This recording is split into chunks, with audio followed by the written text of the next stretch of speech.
یا اللہ۔ پھر سانپ کا ڈسا اتنا نہیں تڑپتا جتنا غیبت کا ڈسا ہوا انسان تڑپتا ہے۔ پھر سانپ میں اتنا زہر نہیں ہوتا جتنا اس گندی زبان میں زہر ہوتا ہے۔ شیر کا پنجہ اتنا نہیں پھاڑتا جتنا یہ 2.5 انچ کی زبان گوشت کو چیر پھاڑ کے رکھ دیتی ہے۔ پٹرول اور گیس کی آگ سے وہ آگ نہیں بھڑکتی جو اس چھوٹی سی زبان سے آگ بھڑکتی ہے۔ شہروں کے شہر جل رہے ہیں اور اس کے پیچھے بات کیا ہے؟ غیبت، غیبت، گندا بول، گندا بول۔ ہاں، اگر گھروں کو جنت بنانا ہے غیبت چھوڑ دو۔ دھن رے دھنیے اپنی دھن، پرائی دھنی کا پاپ نہ پن، تیری روئی میں 4 بنولے، سب سے پہلے ان کو چن۔ کیا مطلب؟ اوروں کی برائیاں نہ دیکھو، اپنی برائیاں دیکھتے رہو، دیکھتے رہو۔ اپنی کمیاں دیکھو گے تو اللہ تعالیٰ مرنے سے پہلے توبہ نصیب فرما دے گا اور ساری دنیا تمہیں اچھی نظر آئے گی۔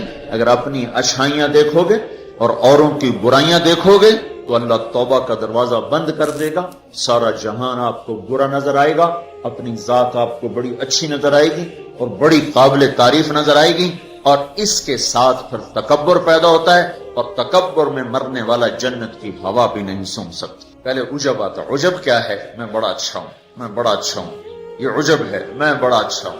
صرف اس حد تک، میں بہت اچھی ہوں، میں تو بہت اچھی ہوں، میں تو بہت اچھا ہوں، یہ عجب۔ جب عجب کو لگام نہیں دے گا تو اگلا درجہ آئے گا، اگلا درجہ۔ عجب اور تکبر کی حد ساتھ ساتھ ملی ہوئی ہے، اس لیے بارڈر پر پولیس کھڑی تھی، بارڈر پر فوجیں کھڑی ہوتی، بھائی آپس میں بارڈر مل نہ جائے، تو عجب اور تکبر کا بارڈر ملا ہوا ہے۔ تکبر کیا ہے؟ میں بڑا اچھا، وہ بہت گندا، میں بڑی اچھی، وہ بہت گندی۔ اپنی اچھائی کے ساتھ جب اگلے کی نفرت پیدا ہو جائے، اگلے کی حقارت پیدا ہو جائے، اس کا چھوٹا ہونا دل میں اتر جائے، تو پھر یہ تکبر ہے، تکبر۔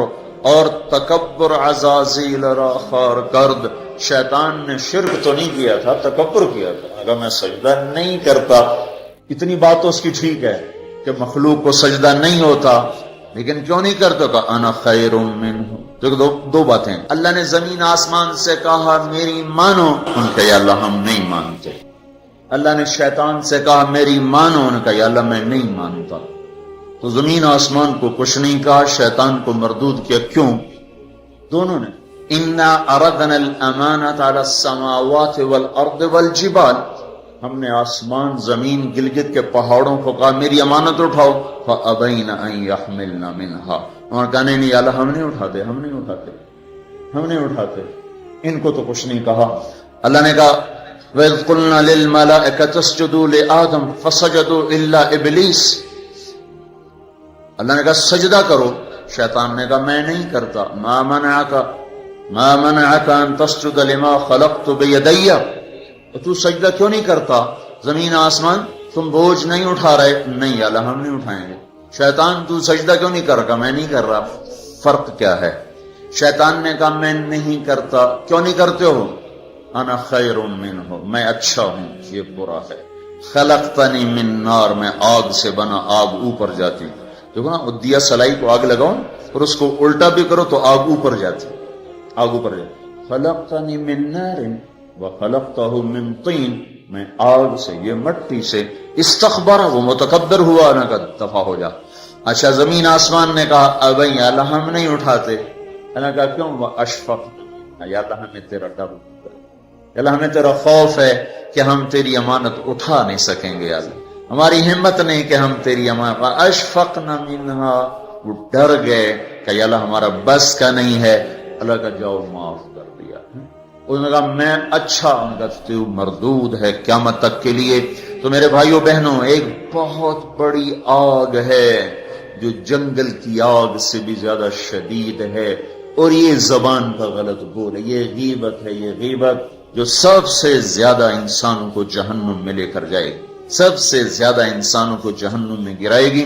عیسیٰ علیہ السلام گزر رہے تھے، ایک ڈاکو بیٹھا تھا پہاڑ کی چوٹی پر، اس کی نظر پڑی، اس کو خیال آیا میں کیا زندگی گزار رہا ہوں۔ انہوں نے کہا یا اللہ میری توبہ مجھے معاف کر دے، آئندہ تیرے نبی کا ساتھ دوں گا، اور یہ کہہ کر پہاڑ سے نیچے اتر آیا۔ اور ساتھ چل دیا. ایک آدمی عیسیٰ علیہ السلام کے ساتھیوں میں سے، اس نے پیچھے مڑ کے دیکھا تو وہ ڈاکو. تو جو نیک لوگ ہوتے ہیں نا، نیک لوگ، ان کے لاشعور میں اپنا اچھا ہونا اترا ہوتا، ہم بڑے اچھے ہیں. یہ چیز بہت بڑا سبب ہے دین سے دور لوگوں کے اور دور ہو جانے کا. جنید جمشید گلوکار ہے گانا گانے والا، اب ماشاءاللہ توبہ کر لی ہے، مجھ سے بڑی داڑھی ہے، مجھ سے بڑی پگڑی باندھتا ہے. 6 سال ہم اس کے پیچھے پھرتے رہے.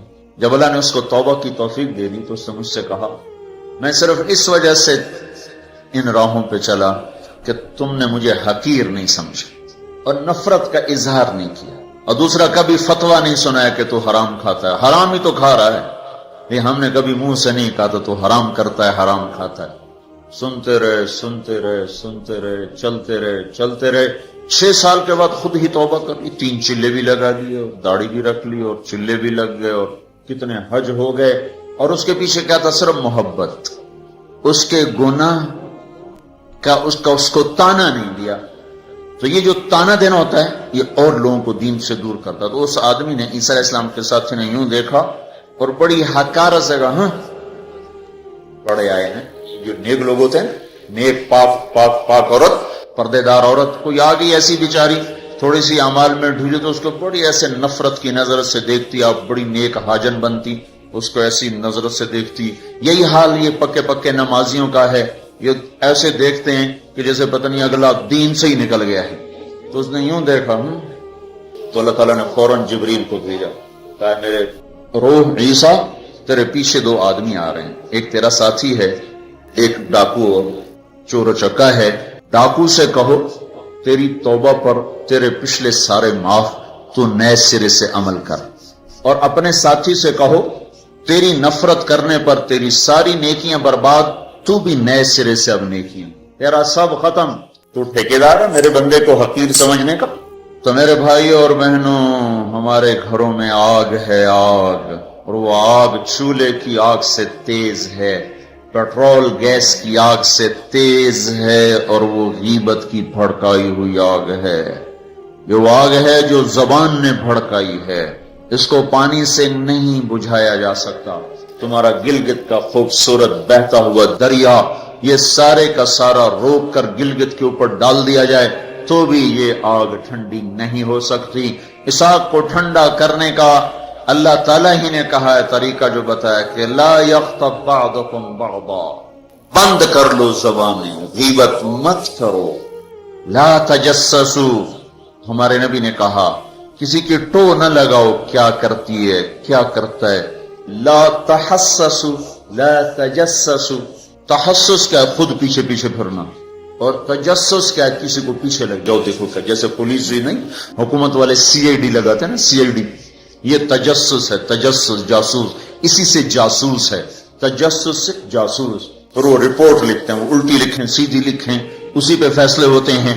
تو میرے نبی نے کہا کسی کی ٹو نہ لگاؤ، کسی کی برائیاں نہ دیکھو، برائیوں پہ پردے ڈالو، اچھائیوں کو اچھالو، تو اللہ تمہیں سیدھا جنت کی راہوں پر لے جائے. تو جہنم وہ ہے جو اس میں مسلمان مرد عورتوں کو ڈالا جائے گا جو نافرمانی کرتے، نماز چھوڑتے مر گئے، سود کھاتے مر گئے، حرام کھاتے مر گئے، رشوت لیتے مر گئے، نماز چھوڑتے مر گئے، روزہ چھوڑتے. ایک اور بتا دوں، یہ گناہ تو عام ہیں. بہنوں کو حق نہیں دیا اور اس کے ساتھ مر گئے. بہنوں کا حق ہے نا باپ کی جائیداد میں، ماں کی جائیداد میں. اگر باپ نے 3 روپے چھوڑے ہیں، ایک بھائی 2 بہنیں ہیں، 2 روپے ایک بھائی کو ملے اور آدھا ان کو ملے گا، تو کیا ہوا بھائی؟ ادھر کیا ہوتا ہے؟ سارا حق بھائی دبا کے بیٹھ جاتا.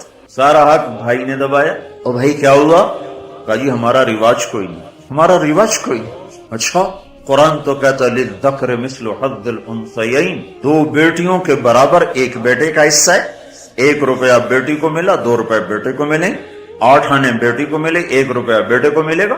پر اللہ تبارک و تعالیٰ نے عورت کا حق پہلے بتایا، مرد کا حق بعد میں بتایا. للذکر مثل حظ الانثیین، للذکر مثل حظ الانثیین. اور یہاں ساری گلگت کی وادی بہنوں کا حق کھا جاتی ہے، اور کوئی کہتا بھی نہیں کہ حرام ہو گیا. تو رشوت کھائے تو کہتے رشوت کھاتا ہے، کوئی سود کھائے کہتے بڑا مجرم ہے سود کھاتا ہے. کوئی ڈاکہ ڈالے تو کہتے بڑا ظالم ہے، ڈاکے مارتا ہے. سارے گلگت والوں نے بہنوں کے حق پہ ڈاکہ مارا، نہ کوئی مقدمہ ہوا، نہ کوئی فریاد ہوئی، نہ کسی نے ہائے کی. اور کسی بہن نے کچھ مانگ بھی لیا تو الٹا اسے پہ چڑھائی ہو گئی. بہنوں کا حق کھاتا ہوا مر گیا، جنت کی ہوا بھی نہیں لگی. ماں کا حق کھا لیا، خامد مر گیا، اللہ نے ماں کا حق رکھا ہے. اولاد ہے تو 8واں حصہ ماں کا ہے، اولاد کوئی نہیں 4تھا حصہ ماں کا ہے. باپ مر جاتا ہے، مائیں بیچاری فقیر بن کے بچوں سے خیرات مانگتی ہیں، حالانکہ اللہ نے خامد کے حق میں سے 1/8 ماں کا حق رکھا تھا، کوئی نہیں دیتا. ماؤں کا حق ہڑپ، بہنوں کا حق ہڑپ، اور پھر اس کے ساتھ یہ احساس بھی نہیں ہے کہ میں مجرم ہوں، میں نے ظلم کیا ہے. یہ احساس ختم ہو گیا ہے. تو بھائیوں میرے بہنوں، اللہ نے جہنم کو بنایا ہے نافرمان مسلمان مرد عورت کے لیے. اگر توبہ نہ کی تو اس میں جانا ضرور ہے. جو ہے نا آخری آدمی ہے جو نکالا جائے. جب وہ نکالا جائے گا تو اللہ تعالیٰ کہیں گے اس کو نکالو، ایک آدمی دوزخ میں اس کو نکالو. تو وہ جبریل آ کر کہیں گے بھی اس کو نکالو. تو دوزخ کا فرشتہ مالک کہے گا کہ دوزخ نے ایک کروٹ بدلی ہے، اس میں ہر چیز کو اس نے الٹا پلٹا کے پھینک دیا ہے، مجھے سمجھ میں نہیں آ رہا وہ کہاں پڑا ہوا ہے. تو جبریل کہیں گے یا اللہ وہ مالک کو پتہ نہیں چل رہا وہ کہاں پڑا ہوا ہے. تو اللہ تعالیٰ کہیں گے جاؤ فلاں پتھر کے نیچے دبا پڑا ہے. میں نے پتھر بتایا تھا نا، پتھر کیا ہوتا ہے، پتھر کیا ہوتا ہے جس کے نیچے پہاڑ بھی پگھل کے پانی بن جائیں گے. اللہ تعالیٰ کہیں گے فلاں دوزخ کے کونے میں پتھر کے نیچے ہے. تو جبریل بھی اندر جائے گا اور وہ مالک بھی اندر جائے گا. وہ پتھر کو اٹھائیں گے تو نیچے منہ کے بل گرا پڑا ہوگا اور اس کے اوپر آگ ہی آگ ہوگی، اور وہ زبان سے کہہ رہا ہوگا یا حنان یا منان. ایک دفعہ جبریل ہے کہ یا رسول اللہ آپ کو دوزخ کے سنوں کا سنیں کہ جہیم میں حاویہ میں منافق ہیں، جہیم میں مشرک ہیں، سقر میں صابی ہیں مجوس ہیں، اور سعیر میں مجوس ہیں، لظہ میں یہود ہیں، حطمہ میں عیسائی ہیں. اور کہہ کر جبریل چپ ہو گئے. تو آپ نے کہا اور کیا؟ کہ جی آپ سے شرم آتی. کہنے نہیں بتاؤ. کہا جہنم میں آپ کی امت ہے، نافرمانی کرتے ہوئے جو مر گئے توبہ کیے بغیر. تو ہمارے نبی بے ہوش ہو کے گر گئے اور روئے جا رہے، نہ کسی سے بات کر رہے، نہ کلام کر رہے، نہ کھانا کھا رہے، روئے جا رہے. حضرت عمر رضی اللہ تعالیٰ عنہ اجازت مانگنے گئے تو آپ نے اندر آنے کی اجازت نہیں دی. سلمان فارسی اجازت مانگنے گئے تو آپ نے اندر آنے کی اجازت نہیں دی. سلمان فارسی بھاگ کے حضرت فاطمہ کے پاس گئے کہ جاؤ ابا کی خبر لو. وہ رو کے ان کا حال برا ہے اور کسی سے بات نہیں کر رہے، کھانا نہیں کھا رہے. حضرت فاطمہ رضی اللہ تعالیٰ عنہ دوڑی ہوئی تشریف لائیں، دروازے پہ دستک دی تو آپ نے، چونکہ حضرت فاطمہ سے محبت بے پناہ تھی تو آپ نے فوراً اجازت دے دی. اندر آئیں تو کہا ابا جان کیا ہوا، میں آپ پہ فدا قربان، آپ کا یہ حال کیوں بنا ہے، کیا ہوا ہے؟ تو آپ نے کہا فاطمہ میری بیٹی، مجھے جبریل نے بتایا ہے میری امت کے نافرمان مرد عورتوں کو جہنم میں جانا ہوگا.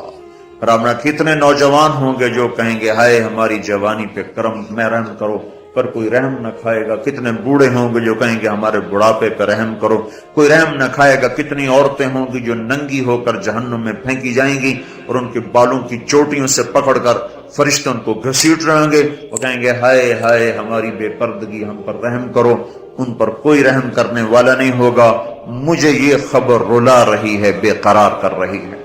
تو لیبلوکم ایکم احسن عملا، ان قریب موت پر یہ سب کچھ کھل کے سامنے آنے والا ہے. اللہ تعالیٰ نے اس کی تیاری کے لیے ہمیں یہاں بھیجا ہے. ہم آزاد نہیں ہیں. اللہ اس کائنات کا بادشاہ ہے.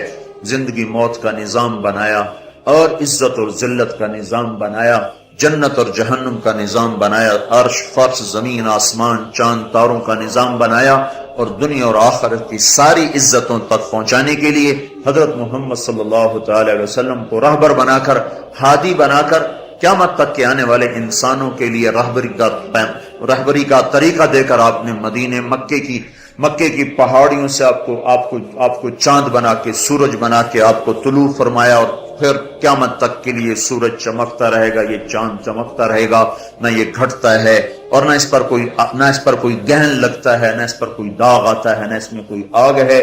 آپ ساری دنیا کے مردوں عورتوں کے لیے عزت کا راستہ لے کر آئے، بلندی کا راستہ لے کر آئے، کامیابی کا